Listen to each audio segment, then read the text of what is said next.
नहमदुहु व नसल्ली अला रसूलिहिल करीम। बिस्मिल्लाहिर्रहमानिर्रहीम। सबसे पहले तो मैं शुक्र अदा करता हूँ अल्लाह ताला का कि जिसने मुझे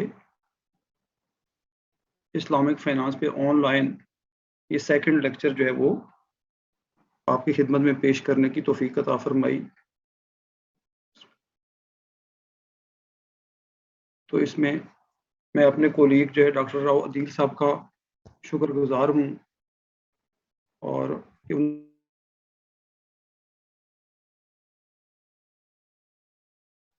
उनका भी जो है शुक्रगुजार हूँ कि उन्होंने स्लाइड्स की तैयारी में मेरी मुआवनत फरमाई। और मैं इसके साथ साथ फजल कादिर खान इस्लामिक इंस्टीट्यूट का तहे दिल से शुक्रगुजार हूँ कि इस इदारे ने मुझे एक प्लेटफॉर्म अता किया, एक मुहैया किया जिसके ज़रिए ये लेक्चर जो है आप हजरात तक जो है वो मैं पहुंचा सकूं। तो इस सिलसिले में, और ये चूंकि इदारा अल्लाह की रज़ा के लिए बनाया गया है और किसी किस्म की फ़ी जो है इसकी नहीं है, वो कार खैर को कबूल फरमाए और इनके लिए, इनके वालिदैन के लिए और हमारे लिए भी कुछ जारिया बनाए।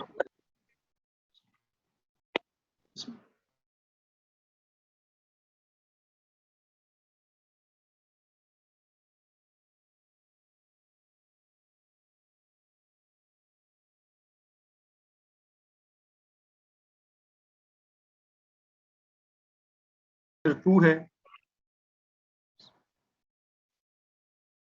तो बेसिकली हमने पिछली दफा जो पहला लेक्चर था उसमें कैपिटलिज्म को डिस्कस किया था, that is the conventional financial system. तो आज हम डिस्कस करेंगे सोशलिज्म को, दैट इज कम्युनिस्ट सिस्टम। इसको कम्युनिज्म भी कहते हैं।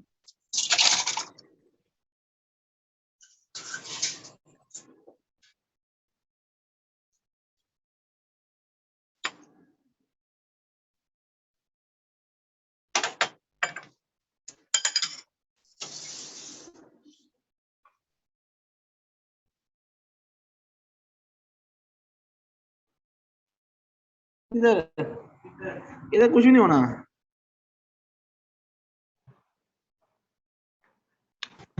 तो सबसे पहले हम रीकैप लेते हैं कैपिटलिज्म का, जो हमारा पिछला लेक्चर था।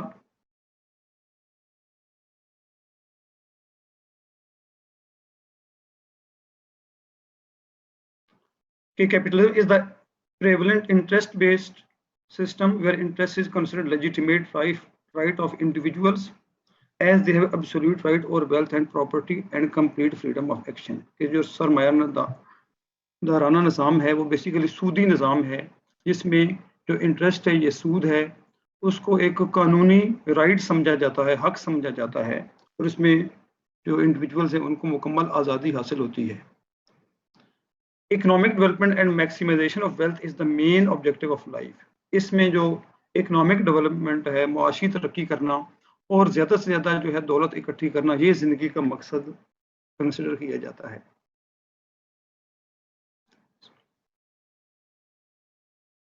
तो इसमें हमने मजीद डिस्कस किया कि this system is financially instable. हमने जो वर्ड फैक्ट्स एंड फिगर्स थे उसके ज़रिए हमने ये देखा कि जो सिस्टम है, ये निज़ाम है, ये फाइनेंशियली इनस्टेबल है, ये इसमें बहुत ज़्यादा गैर इस्तेहकाम है, as it has resulted in serious of financial crisis, stock market crashes and high level of indebtedness। क्योंकि इसमें जो इदारे हैं, जो बैंक्स हैं, वो उनमें बहुत ज़्यादा फाइनेंशियल क्राइसिस देखे गए हैं और स्टॉक मार्केट जो है कई दफ़ा क्रैश हुई हैं, और जो कंट्रीज हैं वो बहुत ज़्यादा मकरूज हो चुके हैं। It has created income disparities, concentrated the wealth in few hands and has increased the poverty levels। और ये जो सरमायादाराना निज़ाम है, कैपिटलिज्म है, ये इनकम डिस्पैरिटीज मुख्तलिफ जो आमदन का तफावत है बिटवीन रिच एंड पुअर, ये बहुत बढ़ चुका है इसमें। और इसमें जो दौलत है, it has been concentrated in few hand, उसका इर्तिकाज चंद हाथों में चला गया है, एंड अल्टीमेटली इससे जो पॉवर्टी लेवल है, गुर्बत है, वो बढ़ी है। तो ये चीज़ें हमने कैपिटलिज्म में सरमायादाराना निज़ाम में डिस्कस की थी कि वो मुआशरे को कोई जो वेलफेयर है या खुशहाली है जो इसका स्लोगन था, लेकिन वो नहीं दे सका, उससे बहुत ज़्यादा मसाइल पैदा हुए हैं मुआशरे में।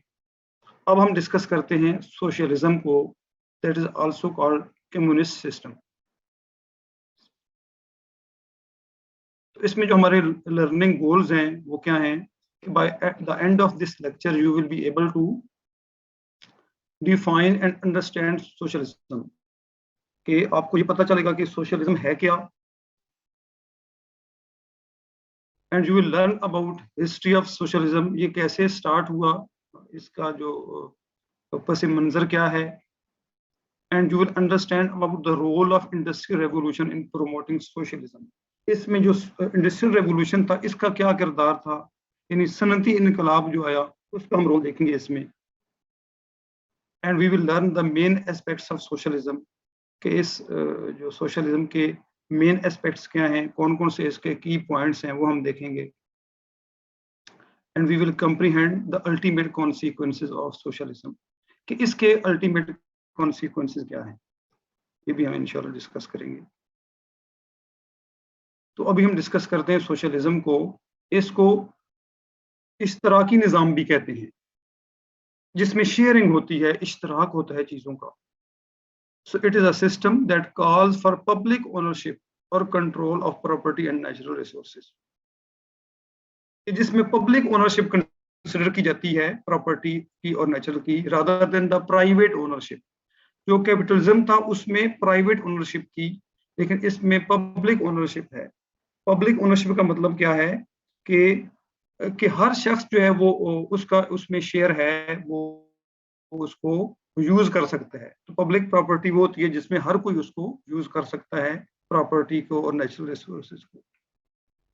So according to the socialist view, individuals do not live or work in isolation but live in cooperation with one another.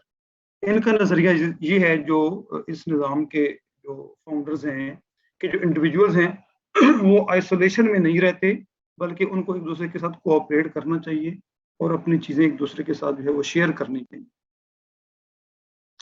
So society as a whole therefore should own or at least control property for the benefit of all its members. तो इस निज़ाम के मुताबिक कि जो private ownership है उसकी इजाज़त नहीं है कि चंद जो अशखास हैं या जो फ्यू पीपल हैं उनकी इजारादारी कायम हो जाए जैसे कैपिटलिज्म में था, बल्कि इनका नज़रिया ये है कि society as a whole should own, कि जो मुआशरे को मिल के चीज़ों को ऑन करना चाहिए और उनको प्रॉपर्टी जो है वो जो है कंट्रोल करना चाहिए, ताकि सारे लोग इससे बेनिफिट उठा सकें। तो ये उसका नुक्ता नज़र है। So socialists complain that capitalism necessarily leads to unfair and exploitative concentration of wealth and power in the hands of few.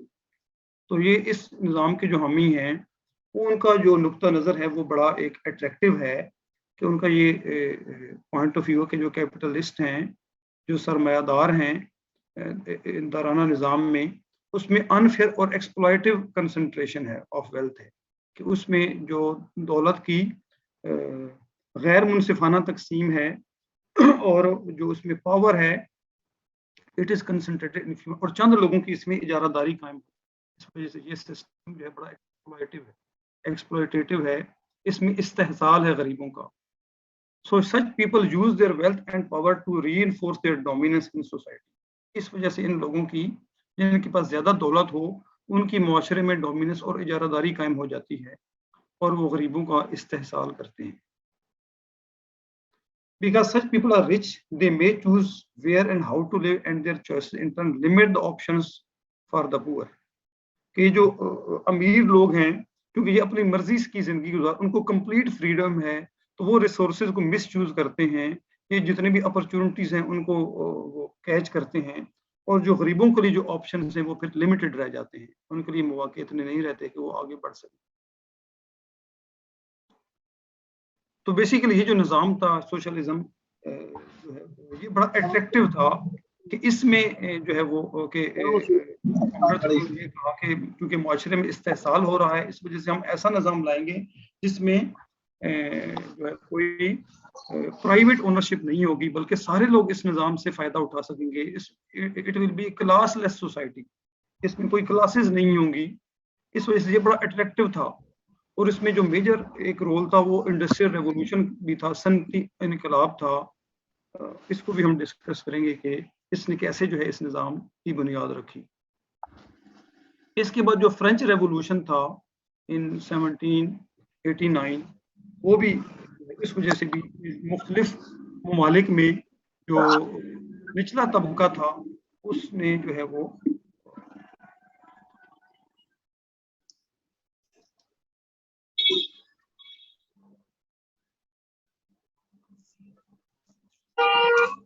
इस निज़ाम के खिलाफ जो है वो आवाज उठा, कैपिटलिज्म के खिलाफ जो है आवाज उठाना शुरू की।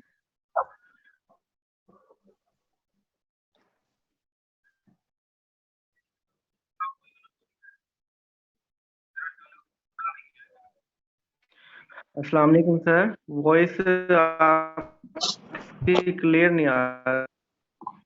जी जी, कुछ लोगों की जो वो शायद माइक वगैरह ऑन है, तो अगर वो ऑफ कर दें तो शायद ज़्यादा बेहतर हो।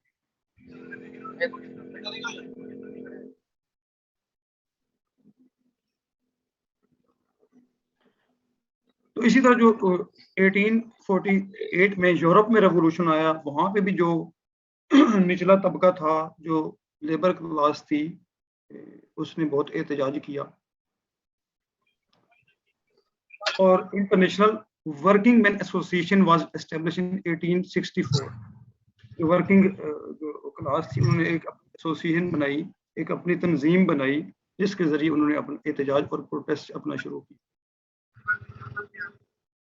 And similarly, Social Democratic Workers' Party of Germany was founded in 1869.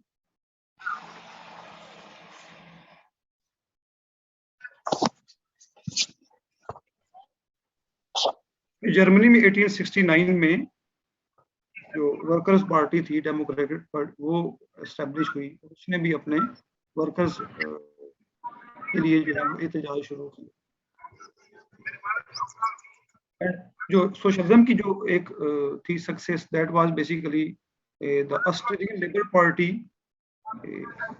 became successful in 1899। उसकी कामयाबी का भी इसमें बड़ा एक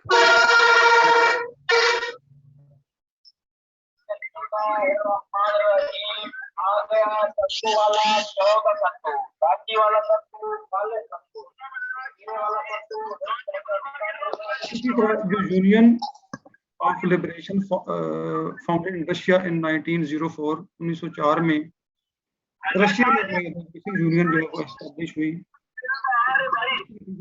रशिया में रेवोल्यूशन आया 1905 में। और फिर जो है एक दूसरा इनकलाब आया रशिया में 1917 में, कि जिसकी वजह से फर्स्ट वर्ल्ड वॉर जो है दुनिया में शुरू हो गई। जो पहली जंगी अजीम थी, इसके नतीजे में शुरू हुई। ये एक बहुत बड़ा इनकलाब था और बहुत बड़ी जो है एक वार थी अमंग डिफरेंट नेशंस। इसके बाद जर्मन रेवोल्यूशन, ये भी इसमें जो है वो ये भी एक पेश खैमा था इस फर्स्ट वर्ल्ड वॉर का, पहली जंग अजीम का। और उसी दौरान communist party in USA was formed in 1919 में अमेरिका में कम्युनिस्ट पार्टी जो है वो एस्टेब्लिश हुई। और इसी तरह जो चाइना में कम्युनिस्ट पार्टी एस्टेब्लिश हुई under the leadership of Mao Zedong 1921। तो इसने भी एक जो है सोशलिज्म की बुनियाद में एक अहम किरदार अदा किया। और इसी तरह जो है British labour party one election in 1945। इससे जो सोशलिज्म है जो है वो उसको काफी तकवीयत मिली। And similarly communist workers party of north Korea was establish in 1946। तो दुनिया के मुख्तलिफ हिस्सों में इस निज़ाम के तहत जो है वो जो पार्टी हैं, what is the role of industrial revolution, कि जो सनती इनकलाब इसमें रोल था, So Industrial Revolution was the transition to new manufacturing process in Great Britain, continental Europe and United States. कि जो सनती इनकलाब था ये एक ट्रांजिशन थी, तब्दीली थी टुवर्ड्स न्यू मैन्युफैक्चरिंग प्रोसेस। इससे जो मैन्युफैक्चरिंग की नए जो प्रोसेस थे वो वजूद में आए ग्रेट ब्रिटेन, इंग्लैंड में, यूरोप में और यूनाइटेड स्टेट में। तो ये जो पीरियड है 1760 से 1840 तक का जो पीरियड है उसको सनती इनकलाब का ज़माना कहा जाता है। So basically it is a process of change from an agrarian and handicraft economy to the machine manufacturing। कि पहले लोग जो ज़्यादातर उनका ज़राअत पे फोकस था, एग्रीकल्चर पे फोकस था और हैंडीक्राफ्ट, वो हाथ से चीज़ें बनाते थे। लेकिन इस इंडस्ट्रियल रेवोल्यूशन ने उसको चेंज कर दिया, इस इकोनॉमी को, टुवर्ड्स द मशीन मैन्युफैक्चरिंग कि मशीनें आ गई और उसके जरिए मैन्युफैक्चरिंग होने लगी और जो काम था वो आसान हो गया। तो इससे एक जो है मुआशरे में एक इनकलाब आया। So industrial revolution brought sweeping changes in the society। कि काम जो था बहुत सारे लोगों का वो मशीनों के जरिए जो है बहुत कम वक्त में होने लगा। तो इससे जो है वो प्रोडक्शन जो है वो बढ़ना शुरू हो गई और फिर ज्यादा लोग जो है इस काम की तरफ जो है वो आने लगे क्योंकि इसके लिए उनको वर्कर की जरूरत थी, लोगों की जरूरत थी। फैक्ट्रीज वर एस्टैब्लिश, इंडस्ट्रीज वर एस्टैब्लिश्ड, जो इंडस्ट्रियां कायम हो गई, फैक्ट्रियां, तो उसमें क्योंकि वर्कर्स की जरूरत थी, so managerial hierarchies also develop to oversee the division of labour. उनको फिर कंट्रोल और मैनेज करने के लिए जो डिफरेंट जो मैनेजरियल लेवल्स थे जो है वो एस्टैब्लिश हुए। So by the late 1700s, many people moved from villages to bigger cities to find work in factories। तो ये 17वीं सदी के एंड तक जो बहुत से लोग जो है वो गांव से बड़े शहरों की तरफ जो है वो शिफ्ट हुए ताकि वो फैक्ट्रीज में काम कर सकें। And cities grew larger but they were often dirty, crowded and unhealthy। शहर जो है वो बड़े हो गए, उसमें उनमें फैक्ट्रियां लग गई और ज्यादा लोग जो है वो शहर गांव से जो है वो देहातों से उनकी तरफ आने लगे। लेकिन इसके साथ साथ जो है उसमें वो पॉल्यूशन था, गंदगी थी और जो उनकी जो सिचुएशन थी वो अनहेल्दी थी, क्योंकि जो फैक्ट्रीज थी वो पॉल्यूशन जो थी उससे वो फैला रही थी और वेस्ट जो थी वो फेंक रही थी। इस वजह से जो इन्वायरमेंट था वो कोई सेफ नहीं था। इससे कुछ मसाइल ने भी जन्म लिया। So machine greatly increase production. This meant that products were cheaper to make and also cheaper to buy. Manufacturing owners became rich. कि जब मशीनी दौर आया तो इससे प्रोडक्शन जो थी वो बहुत ज्यादा हो गई, जो प्रोडक्ट्स थे वो बहुत ज्यादा मैस प्रोडक्शन होने लगी और इससे जो पर यूनिट कॉस्ट था वो कम हो गया, जिससे जो प्रोडक्शन थी वो चीप हो गई। उन जो फैक्ट्री के जो ओनर्स थे वो उनको बहुत जो है वो उनके जो कॉस्ट थी वो बहुत कम थी, क्योंकि वो बड़ी जो है वो सस्ती मजदूरी पे, चीप लेबर पे वो ओनर्स जो लेबरर्स थे उनको वो हायर कर सकते थे और उससे वो ज्यादा से ज्यादा जो है वो अपना प्रॉफिट वो कमा सकते थे, जिसकी वजह से जो फैक्ट्री ओनर्स थे दे बिकेम रिच। तो ये 10 मिनट्स में हमारा जो सेशन है वो एंड होगा, तो इसके बाद जो है वो दोबारा आप इसको ज्वाइन कर सकते हैं।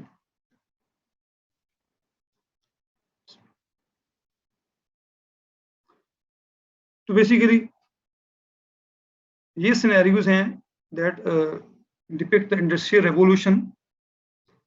This picture shows the Germany economic boom in 1870s कि जर्मनी में कैसे इकोनॉमिक बूम आई, ये उसका एक मंजर जो है वो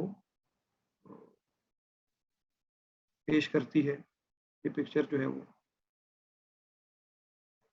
और इसी तरह जो मशीनरीज हैं उन्होंने कैसे जो है वो सोसाइटीज को चेंज किया, ये भी जो पिक्चर है उस चीज को शो करती है कि women working machines at the American woollen company, कि इसमें जो है खवातीन को देखा जा सकता है कि वो एक जो वुलन कंपनी उसमें काम कर रही हैं और इस तरीके से जो है प्रोडक्शन जो है बहुत ज्यादा इंक्रीज हुई। तो सिमिलरली दीज पिक्चर्स ये भी जो हैं वो शो करती हैं कैसे जो है मशीनरी ने एक इंडस्ट्रियल रेवोल्यूशन में एक जो है वो रोल प्ले किया।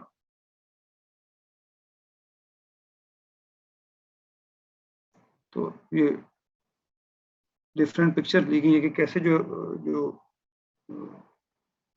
मशीनरी थी उसने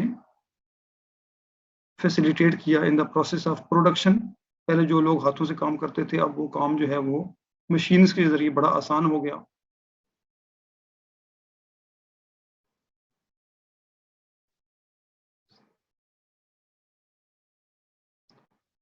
तो basically there were different stages of industrial revolution. ये जो ग्राफ्स हैं they show that there were 5 stages of industrial revolution. जो फर्स्ट स्टेज थी दैट वाज मशीनरी एंड इसमें जो मशीनरी थी it was developed and there was water power and steam power engine they were developed. ये 1780 से start हुआ फिर 1900। ये 120 ईयर्स का जो पीरियड है इसको ये फर्स्ट स्टेज ऑफ रेवोल्यूशन कहा जाता है रेवोल्यूशन। इसके बाद जो सेकंड फेज था वो स्टार्ट हुआ इन 1900। इसमें मैस प्रोडक्शन स्टार्ट हुई, असेंबली लाइन और इलेक्ट्रिसिटी इसमें जो है वो डेवलप हुई। तो ये भी 70 ईयर तक जो है वो जारी रहा। और जो थर्ड जो है phase that is called the computer and automation period of industrial revolution. और इसी तरह जो फोर्थ है वो इंटरनेट का है, वो 2000 में स्टार्ट हुआ। और फिर 2020 में जो human and cyber physical systems. तो ये जो 5 स्टेजेस हैं। लेकिन हमारा जो फोकस, क्योंकि हमारा जो इंडस्ट्रियल रेवोल्यूशन जो है वो को पूरा डिस्कस करना हमारा फोकस नहीं, हमारा जो मेन टॉपिक है दैट इज सोशलिज्म। तो हमने ये देखना है कि how industrial revolution basically played important role in the development of socialism, कि इस तरह की निज़ाम में रेवोल्यूशन का, इंडस्ट्रियल रेवोल्यूशन का क्या किरदार था। तो दैट्स व्हाई और focus is only first and second stage of industrial revolution के फर्स्ट और सेकंड स्टेज का हम जो फोकस है उसमें हम उसको हम डिस्कस करेंगे।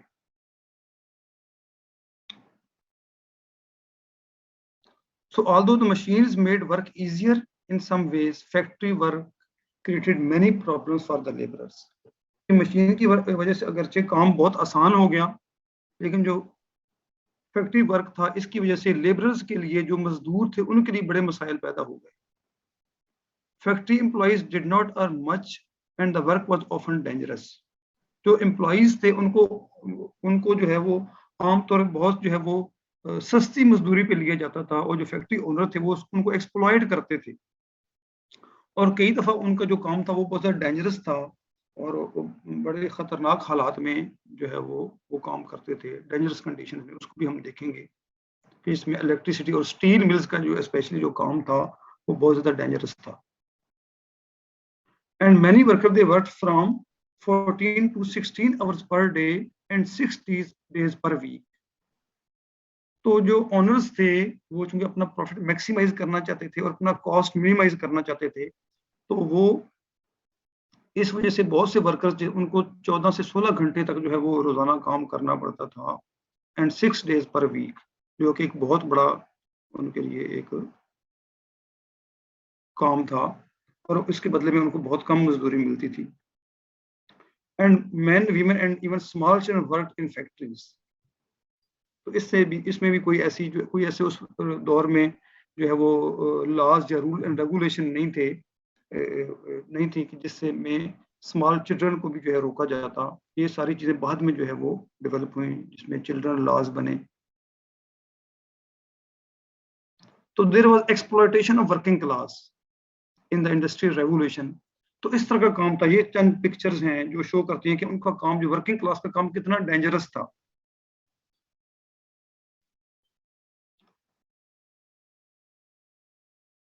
So factory workers of the early industrial revolution were often exploited, mistreated and abused। उनको मशीनों पे काम करना पड़ता और जो है वो काफी देर तक और बहुत जो है उनको कई दफा मिसयूज किया जाता और उनको एक्सप्लॉइट किया जाता। इवन चिल्ड्रन जो है, बच्चों को भी काम करना पड़ता मशीनों पे, और उनसे भी मजदूरी का काम लिया जाता, और बहुत because they were available for cheap wages, वो सस्ती मजदूरी पे वो काम करने को तैयार होते थे। तो इसी तरह जो है वो ये भी पिक्चर्स हैं, ये भी शो करती हैं कि जो वर्किंग क्लास का जो काम था वो स्टिल जो है वो कितना डेंजरस है इन मॉडर्न एरा, स्पेशली जो कंस्ट्रक्शन वर्कर्स हैं।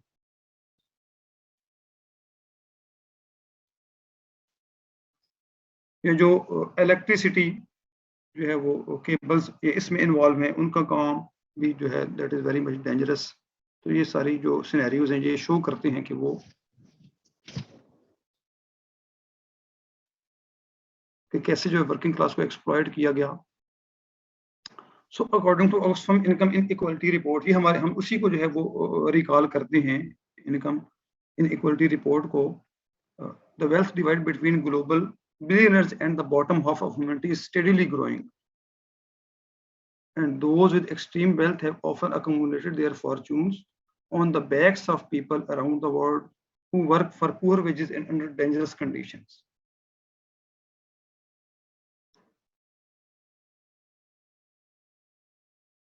तो जो सोशलिज्म जो स्टार्ट हुआ बेसिकली, ये जो पिक्चर है it shows the pyramid of capitalist system, कि जो सरमायादारा निज़ाम है वो कैसे काम करता है, ये बेसिकली उसको शो करता है। इन 1911 industrial worker publication advocating the industrial unionism that shows the critic of capitalism, ये जो सोशलिस्ट थे उनका बेसिकली जो उसके फाउंडर थे उनका एक पॉइंट ऑफ व्यू था वो कैपिटलिज्म के सरमायादाराना निज़ाम को उन्होंने जो है वो क्रिटिसाइज किया कि कैसे जो वर्किंग क्लास है वो जो मजदूर हैं वो काम कर रहे हैं और जो कुछ लोग हैं उनकी कमाई पे ऐश कर रहे हैं, और जो है इसी तरह जो मिलिट्री है वो भी जो है वो उसको कंट्रोल कर रहे हैं, और जो पॉलिटिशियंस हैं बेसिकली वी फूल यू, वो लोगों को बेवकूफ़ बना रहे हैं, और जो अप टॉप पे जो रूलिंग क्लास है जो कि पूरी इकोनॉमी को कंट्रोल कर रही है।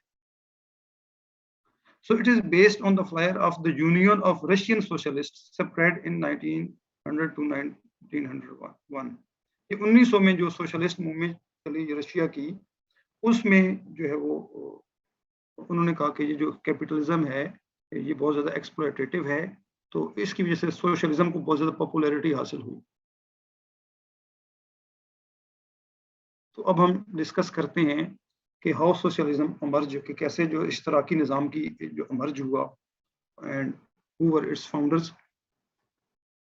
तो इसमें जो सबसे जो पहला नाम आता है वो कार्ल मार्क्स का आता है, कि that was one of the founder of socialism, कि जो कि उसके बानियों में से एक जो है वो अहम फर्द था। It was a German philosopher and it provided the basis for the development of Marxist political theory and Marxian economics.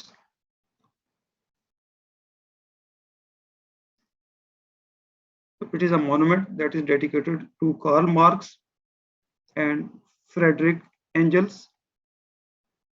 तो ये उसका एक दोस्त था फ्रेडरिक एंजल, जो कि उसने भी उसका बड़ा साथ दिया कार्ल मार्क्स, इन दोनों ने मिलकर जो है सोशलिज्म की बुनियाद रखी थी, कि जिसने सरमायादाराना निज़ाम को बहुत तकवीत पहुंचाई।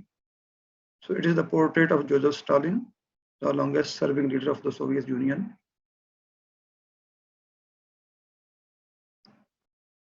और इसी तरह this is Mikhail Gorbachev. He is the General Secretary of the Communist Party of the Soviet Union from 1985 to 1991. 1985 से 1991 तक ये उसका जनरल सेक्रेटरी रहा कम्युनिस्ट पार्टी का। इसको भी एक अहम फिगर समझा जाता है। तो अब हम डिस्कस करते हैं रशिया को, that has been the largest socialist state and during the period of its existence the Union of Soviet Socialist Republics was by area the world's largest country. ये जब एस्टेब्लिश हुई 1944 में, 44 से लेके after the end of Second World War, दूसरी जंगी अजीम के बाद या उस दौरान, और इससे लेकर 1991 तक इसको सबसे दुनिया की सबसे बड़ी जो सोशलिस्ट स्टेट कंसिडर किया जाता है by area as well as by population. ना सिर्फ एरिया के लिहाज से बल्कि पॉपुलेशन के लिहाज से भी इसको दुनिया की सबसे बड़ी रियासत कंसिडर किया जाता है। It was one of the most diverse with more than 100 distinct nationalities living within its border, जिसमें 100 से ज्यादा कौमें जो है वो रहती थी, इतनी बड़ी थी ये state. And these groups together made up more than 2/3 of the total population in the late 1980s। और 1980 की दहाई तक ये जो सोवियत यूनियन थी, इसकी जो आबादी थी पूरी दुनिया की के 2/3 से ज्यादा थी, यानी 2/3 से ज्यादा आबादी सिर्फ जो है वो रशिया में थी। सो यूएसएसआर जो इसका नाम था, ओल्ड नेम, कवर्ड सम 8.6 मिलियन स्क्वायर माइल्स, यानी 22.4 million square kilometre, 7 times the area of India and 2.5 times that of the United States। इसके बाद एरिया इतना बड़ा था जो कि इंडिया से 7 गुना ज्यादा था, जो कि पाकिस्तान से भी बहुत बड़ा मुल्क है, तकरीबन 5 times ग्रेटर देन, पाकिस्तान से 5 गुना बड़ा है। और उससे जो इंडिया जो यूएसएसआर का जो रशिया का जो एरिया था, that was 7 times greater and 1.5 times that of United states, और अमेरिका से भी 1.5 गुना बड़ा था। The country occupied nearly 1/6 of the Earth's land surface, यानी पूरी दुनिया की जो लैंड थी उसका ऑलमोस्ट 1/6 जो था वो रशिया में था, including eastern half of Europe and रफली नॉर्दर्न थर्ड ऑफ एशिया, जिसमें एशिया और यूरोप दोनों जो है ममालिक शामिल थे, इतना बड़ा था Russia. So now we discuss what are the key aspects of socialism. So इसमें basically it was emerged with the slogan that there is no exploitation of the poor, कि कैपिटलिज्म में सरमायादाराना निज़ाम में चूंकि गरीबों का बहुत ज़्यादा इस्तेसाल होता है, इस वजह से ये निज़ाम उनको प्रोटेक्ट करने के लिए आया है, इसमें उनकी कोई एक्सप्लॉयटेशन नहीं होगी, and there will be no concentration of wealth in the hands of few, और जो दौलत का जो इर्तिकाज है, जो कंसंट्रेशन है, उसको भी चंद हाथों में नहीं दिया जाएगा।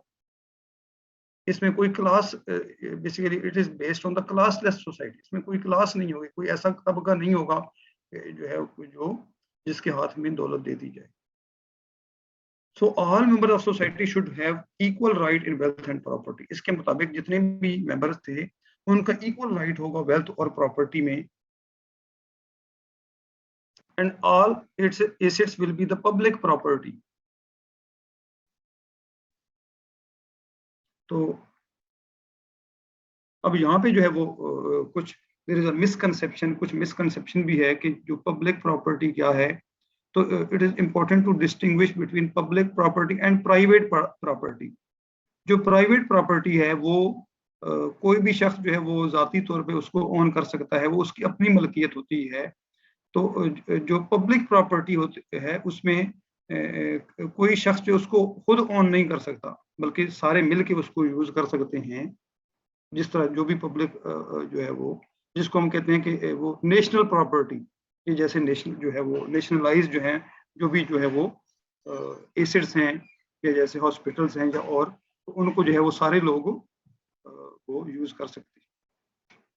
सो इस निज़ाम के all are equal before the state. अब वो जो पब्लिक प्रॉपर्टी है उसको वो कौन कंट्रोल करेगा? तो इस निज़ाम के जो स्टेट है वो उसको कंट्रोल, वो स्टेट की बेसिकली ओनरशिप में होंगे, वो यूज तो सारे करेंगे लेकिन state will be the ultimate owner and all people they are equal before the state.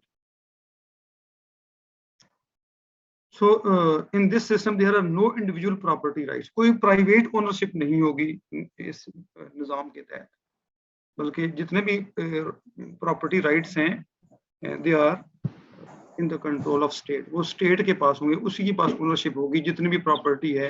अगर कोई घर है, कोई फैक्ट्री है, कोई कार है, तो लोग उस घर में रह सकते हैं, उस कार को यूज कर सकते हैं, बट उसमें उनकी ओनरशिप नहीं होगी। वो सारे जो है वो जितनी भी प्रॉपर्टी हैं, वो चीजें हैं, वो स्टेट की मलकियत होगी।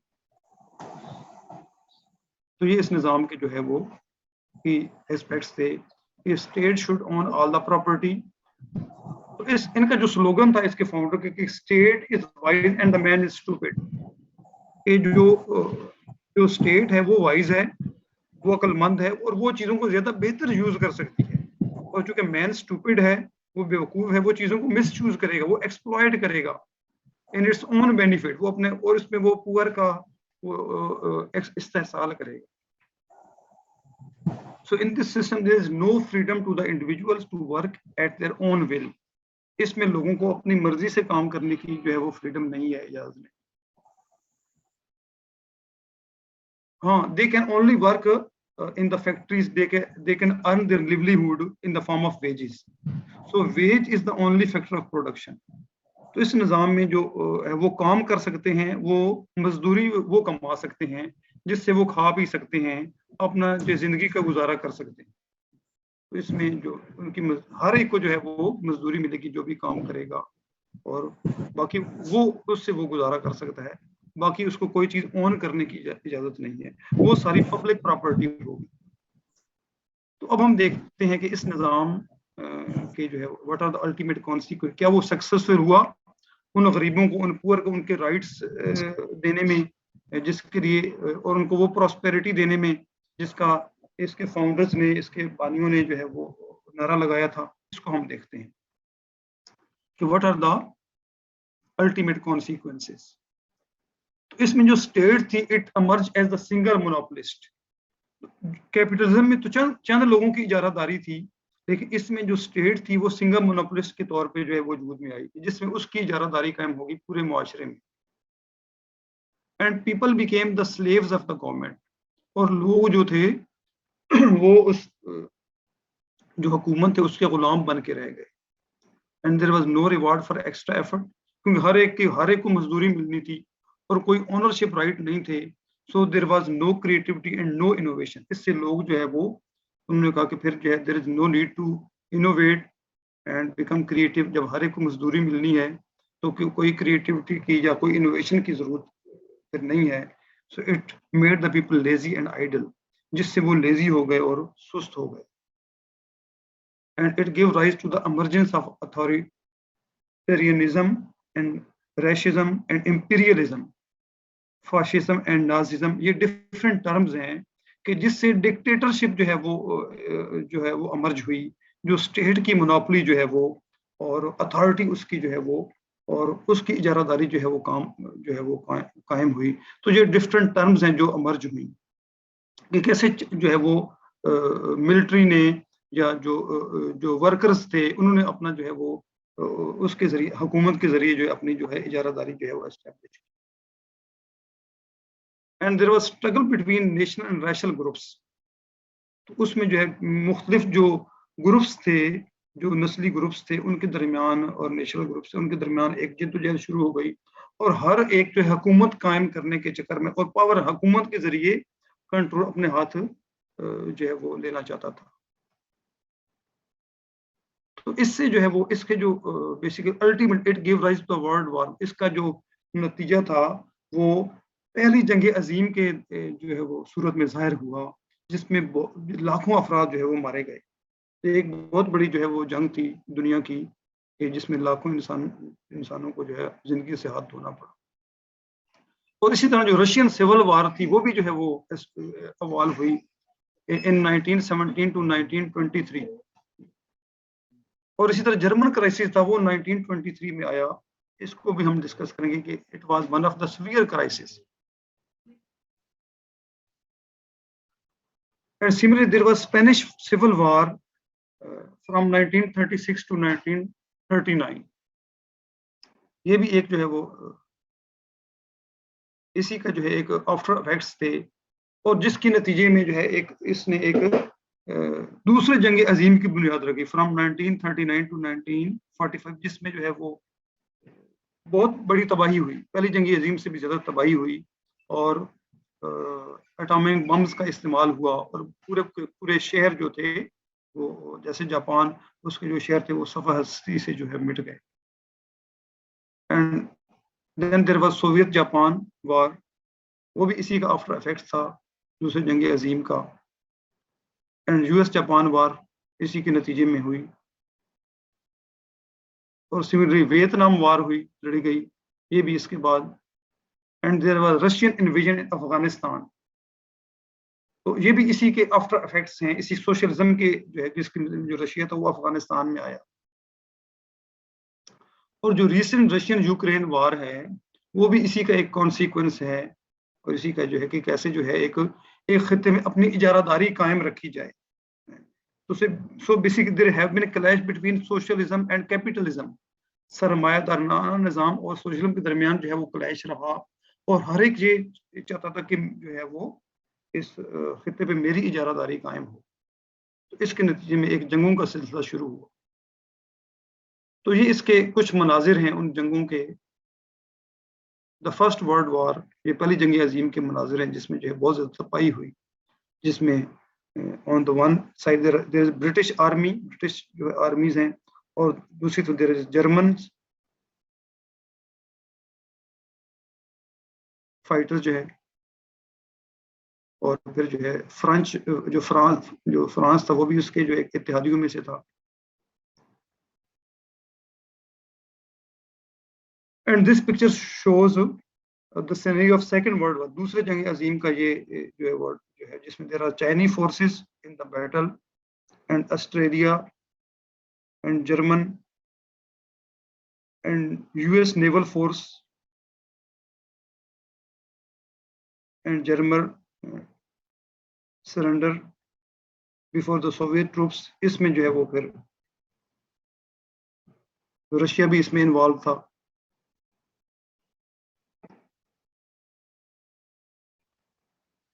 So it is estimated that as many as 8.5 billion soldiers and some 13 million civilians died during the First World War. कि तकरीबन जो है वो 85 लाख से ज्यादा जो थे फौजी, और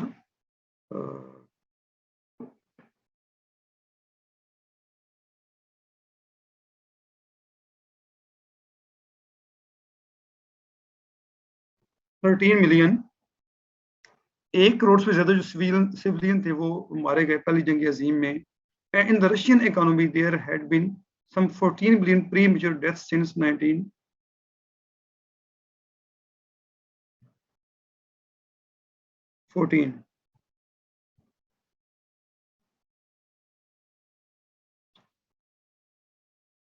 $2 मिलियन इन वर्ल्ड, इसमें से जो 20 लाख थे वो पहली जंग अजीम में मारे गए, and the rest from the famine, disease, civil war and terror. बाद में इसमें कैद साली भी आई, जिसमें बाकी जो लोग थे उसमें जो है वो मारे गए। After the defeat in the First World War, Germany suffered from high level of inflation due to the effects of the war and the increasing government debt. पहली जंग अजीम के बाद जो जर्मनी था उसमें बहुत बड़ा फाइनेंशियल क्राइसिस आया, और इन्फ्लेशन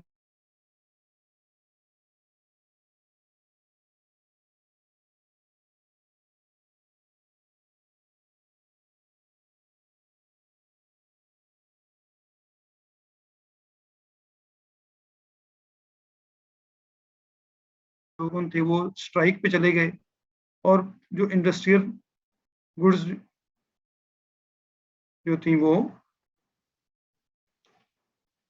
सिर्फ चंद जो इंडस्ट्रियल गुड्स जो थी वो अवेलेबल थी वो प्रोडक्शन के लिए, जिससे उनकी प्रोडक्शन बहुत शॉर्ट हो गई और लोगों के लिए वो खाने के लिए कुछ नहीं मिलता था, which weakened the economy still further, जिसकी वजह से जो इकोनॉमी थी वो बहुत वीक हो गई।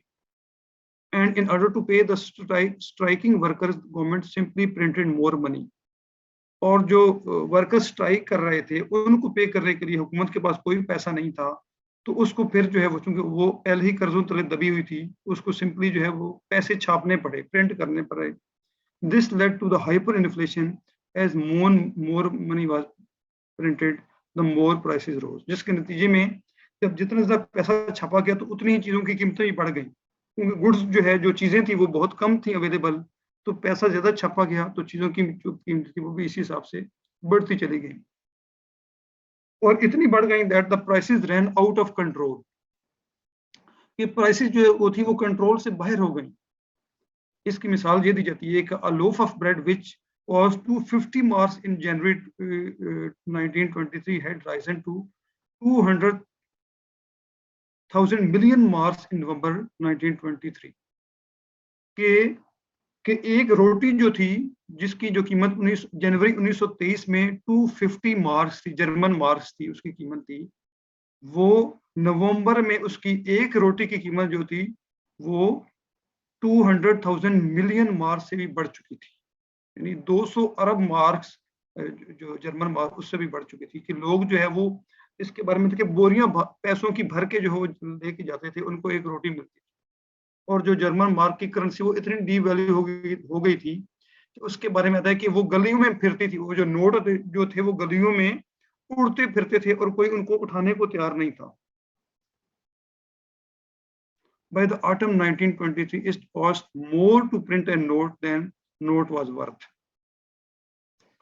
और 1923 में ऑटम में खिजा में वो इतनी वो डीवैल्यू हो गई मनी जो थी, जो पैसा था, जो जर्मन मार्क था, कि उसको प्रिंट करने का जो खर्चा था वो ज्यादा था जितनी उसकी अपनी वर्थ, उससे ज्यादा उसको प्रिंट करने की जो प्राइस थी। So during the crisis, workers were often paid twice per day. तो जो इतना बड़ा क्राइसिस था कि जो उसमें जो कारकुन थे, they often paid twice per day, उनको पूरे दिन में डबल जो मजदूरी दी जाती, because prices rose so fast, their wages were virtually worthless by lunch time. कि सुबह को उनको जो मजदूरी दी जाती तो दोपहर को वो खाना खाने के लिए वो नाकाफी हो जाती, उनको फिर जो है वो डबल देनी पड़ती। तो ये सूरत हाल थी। All this was the result of socialism. इसके बाद जो इसमें जो बड़ा एक रोल था जर्मनी के डिक्टेटर का, that was the Adolf Hitler, कि जिसने 1933 में जर्मनी को टेक ओवर किया एज ए डिक्टेटर, क्योंकि वो chief of the army staff था, and he was the leader of Nazi party, that was the national socialist German workers party. उसके नतीजे उसने कंट्रोल संभाला, and during his dictatorship he initiated World War II in the Europe by invading Poland on 1st September 1939। तो उसी के बारे में कहा जाता है कि जो हिटलर था उसने जो है दूसरे जंग अजीम की बुनियाद रखी जब उसने पोलैंड को इन्वेड किया, उसने चढ़ाई की 1939। He was closely involved in the military operation throughout the war and was central to the perpetration of the Holocaust and genocide of about 6 million Jews and millions of other victims। उसके बारे में कहा जाता है कि वो 60 लाख से ज्यादा जो यहूदी थे उन्होंने उसको जो है वो उसको कत्ल किया, और बहुत और दूसरे इसके अलावा जो दूसरी नेशनलिटीज थी उनको भी जो है उसने उनका कत्लेआम किया। He was the revolutionary leader who ruled the Soviet Union from 1922 until his death in 1953। हाँ, इसके बाद जो दूसरी फिगर आती है सोशलिज्म में, जोसेफ स्टालिन, जिसको हमने पहले डिस्कस भी किया है, कि वो भी एक वो सोवियत यूनियन का था रेवोल्यूशनरी लीडर, जिसने एक बड़े लंबे अरसे तक जो है वो रूस पे हुकूमत की। He orchestrated the arrest of many former opponents in the Communist Party। इसने जो अपनी कम्युनिस्ट पार्टी थी, इसमें जो भी मुखालिफिन थे उनको जो है वो गिरफ्तार किया और उनको कत्ल किया। एंड ही ऑर्डर इन 1937, मिसाल के तौर पे, he order the purge of anti Soviet elements in the society. उसने एक ऑर्डर जारी किया कि जो एंटी सोवियत एलिमेंट्स हैं जो उसके मुल्क में इसके खिलाफ आवाज उठा रहे हैं उसकी पार्टी के, उनको जो है गिरफ्तार किया जाए। और इसके नतीजे में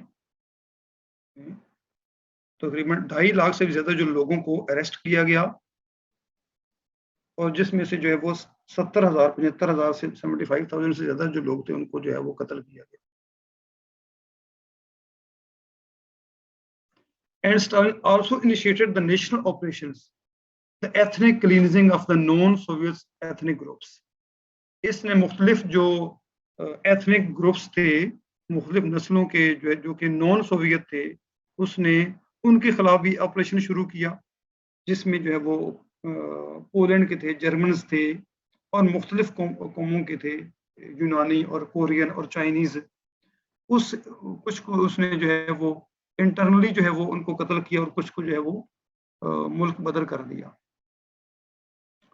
So during these years, approximately 1.6 million people were arrested. तकरीबन 16 लाख से ज्यादा लोग जो है उनको गिरफ्तार किया गया। And 700,000 were shot. 7 लाख से तकरीबन लोगों को जो है वो कत्ल किया गया। And an unknown number died under federal agency torture. ये NKVD इसकी रशिया की फेडरल एजेंसी है, तो उसके टॉर्चर के नतीजे में जो है वो लोग जो है वो कत्ल हुए, जिनके बारे में जिनकी तादाद का अंदाजा नहीं है जी। तो इसके अलावा और भी बहुत सारे फैक्ट्स हैं जो कि इस लेक्चर में हमारे लिए पॉसिबल नहीं था कि उनको हम उसमें वो सारे करते एक्सप्लोर करते और वो पेश करते। तो हमने कुछ स्टूडेंट्स को भी टास्क दिए हैं, तो आप सर के लिए भी कुछ टास्क हैं कि explore how socialism has caused anarchy and chaos among different nations across the world। तो हमने यहाँ पे जर्मनी और जो रशिया थी, रशिया उसको एग्जांपल के तौर पे हमने पेश किया है। इसी तरह अब दूसरे जो है वो कंट्रीज हैं जिनका रेवोल्यूशन के बारे में हमने डिस्कस किया, जिस तरह फ्रांस में रेवोल्यूशन आया और जो वियतनाम वार है, इसके अलावा और जो है डिफरेंट जो है वो रीजन में जो जंगें लड़की उनके उसके नतीजे में क्या जो है वो तबाही हुई, उसको भी आप एक्सप्लोर कर सकते हैं। तो हमारी जो इस पूरे सेशन, यहाँ पे हमारा सेशन क्लोज हो रहा है, तो उसको अब हम समराइज करते हैं कि इसकी अभी तक हमने क्या चीजें लर्न की हैं। Basically socialist, we started that socialists complain that capitalism necessarily lead to unfair and exploitative concentration of wealth and power in hands of few। इस सोशलिज्म की बुनियाद जो है ऐसे पड़ी कि सोशलिस्ट थे, उनको यही शिकायत थी कि जो कैपिटलिज्म है इसमें जो डिस्ट्रीब्यूशन ऑफ वेल्थ है वो अनफेयर है और एक्सप्लॉयटेटिव है, और उसमें there is concentration of wealth है इन फ्यू हैंड, लोगों का दौलत का चंद हाथों में इर्तिकाज है, जिसकी वजह से जो सोशलिज्म था उसकी बुनियाद पड़ी कि वो जो वर्किंग क्लास है उसको प्रोटेक्ट कर रहा है। So there was industrial revolution that brought sweeping changes in the society, और इसके जो मशीनी दौर आया इससे प्रोडक्शन इंक्रीज हो गई और जो फैक्ट्री ओनर्स थे वो रिच हो गए, वो बहुत ज्यादा अमीर हो गए, और इससे जो है there was exploitation of the poor, जो वर्किंग क्लास उसकी उसको एक्सप्लॉइट किया, उनका इस्तेहसाल किया। And those extreme wealth had often accumulated their wealth and fortunes on the backs of people who work for poor wages and under dangerous conditions. और इसके नतीजे में सोशलिज्म जो था वो एक निज़ाम कायम हुआ that call for public ownership और control of property and natural resources. ये जो है वो जितने भी रिसोर्सेज हैं उनको जो है चंद हाथों में उनकी कंसंट्रेशन उसको रोका जाए और वो पब्लिक प्रॉपर्टी उनको बनाई जाए ताकि सारे लोग उनको यूज कर सके। And society as a whole therefore should own or at least control the property for the benefit of all its members. तो सोसाइटी को एज ए होल उन चीज़ों को कंट्रोल करना चाहिए ताकि सारे लोगों उससे फायदा उठा सकें। लेकिन इसका नतीजा क्या हुआ कि state became the single monopolist and people became the slaves of the government. इससे लोग और ज्यादा जो है वो गुलाम बन के रह गए। इससे जो है अथॉरिटेरियनिज्म और राशिज्म और इंपीरियलिज्म, इस तरह मुख्तलिफ जो है वो निज़ाम था, जो है वो हुकूमती निज़ाम और एक जागीरदारा निज़ाम जो है वो बल्कि जो कायम हुआ, और मुख्तलिफ जो तबके थे नस्ली तबकात उनके दरमियान एक जो है वो जंग शुरू हो गई, जिससे जो है पहली जंग अजीम जो थी वो शुरू हुई दुनिया में, वो छिड़ी। और रशियन सिविल वार हमने डिस्कस किया इसको जो है वो पहले, और जर्मन क्राइसिस जो था जिसको हमने जरा डिटेल में था। And there was Spanish civil war, और फिर दूसरी जंग अजीम में तबाही हुई, और ये उसके कॉन्सिक्वेंसेस थे जिनको हमने कुछ न कुछ हमने डिस्कस किया, और कुछ जो है वो यू कैन फर्दर एक्सप्लोर। तो ये ओवरऑल समरी थी कि इसके नतीजे में जो थी वो कितनी जो है वो तबाही हुई। तो यहाँ पे हमारा जो सेशन एंड होता है। इसके साथ जो है हम आप जो अपने क्वेश्चंस हैं वो इस ईमेल पे भी मुझे सेंड कर सकते हैं, और ये फजल कादिर खान इस्लामिक इंस्टीट्यूट की जो ईमेल है उस पर भी भेज सकते हैं। और इसके साथ साथ जो है वो हम बहुत ज़्यादा शुक्रगुजार हैं इस इस्लामिक फजल कादिर खान इस्लामिक इंस्टीट्यूट के, जिसने जो है हमें अपना प्लेटफॉर्म मुहैया किया इस लेक्चर के लिए। तो अल्लाह ताला इसके फाउंडर और उनके वालिदैन को बहुत बहुत ज़्यादा खैर अता फरमाए। तो यहाँ पे हम और इसको हमारे लिए भी जो है वो सदका जारिया बनाए। तो यहाँ पे अपना हम सेशन एंड करते हैं। अस्सलाम वालेकुम व रहमतुल्लाहि व बरकातुहू।